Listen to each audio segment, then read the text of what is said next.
about and examines the room. Tonight would have to be absolutely perfect. Any moment now, he would come bursting through the door, and she tells herself she must be ready. She scans the room one last time to ensure that everything is in its final and proper place. With nothing more left to do, she allows herself to release a deep sigh, sinks back into the welcoming arms of the sofa, and waits. Waiting was always the hardest part for her, and like daydreaming, it was something she never quite outgrew. Slipping in and out of the present reality, she sits and recalls the day they first met. She recalls the smell of the wet grass after the rain. She had been so engrossed in her book that she hadn't even noticed it had begun to rain. But he had noticed her. In a display of forgotten chivalry, he stood guarding, holding his newspaper over her head, so not a single drop would fall on her page. As she finished the final chapter, she suddenly looked up, and their eyes met.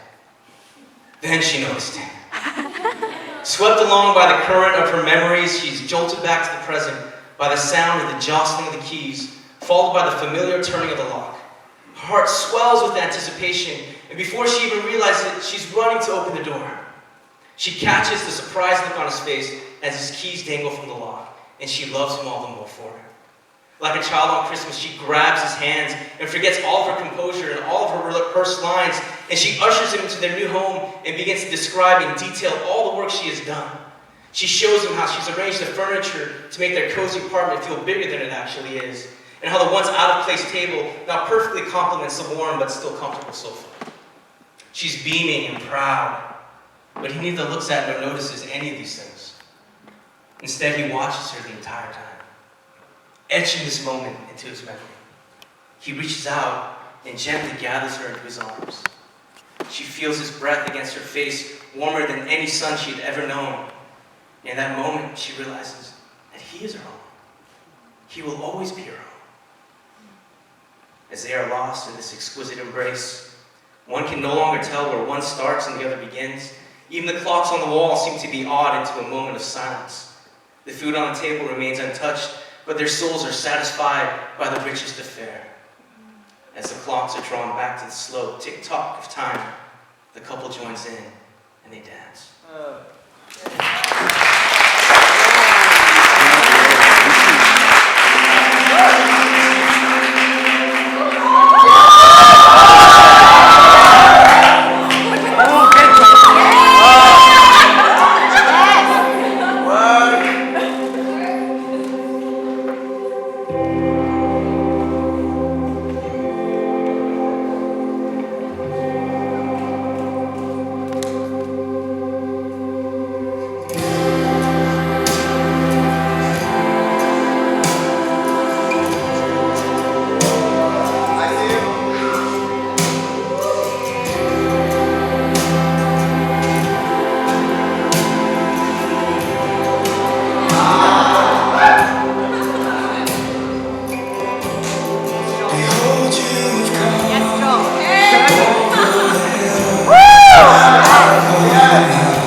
dance floor, appearing as rigid and stiff as wooden puppets in the hands of a child.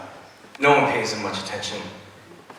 He gently leads her to the edge of the dance floor, and they take their place off to the side.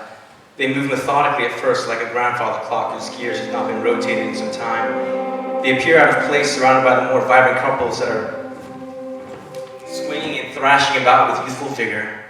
But as the couple slips into their dance, it's as if the heavy curtain of time slowly begins to rise. The years made evident by the wrinkles etched onto their faces now begin to melt away like the frost that is touched by the day's first light. Their steps grow lighter and more lively as memories of movements from days past flow and flood into the present. She lets the current take her and remembers that first night in their tiny apartment. Suddenly she is young and beautiful once again. She is glowing and radiates with a light that shames the younger woman present. He stands tall and holds her with such gentle strength that the younger men take notice and concede.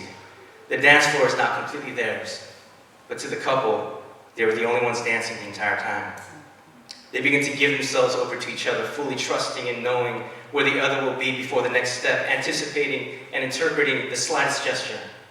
They move with such familiar fluidity and grace, one can no longer tell where one starts and the other begins.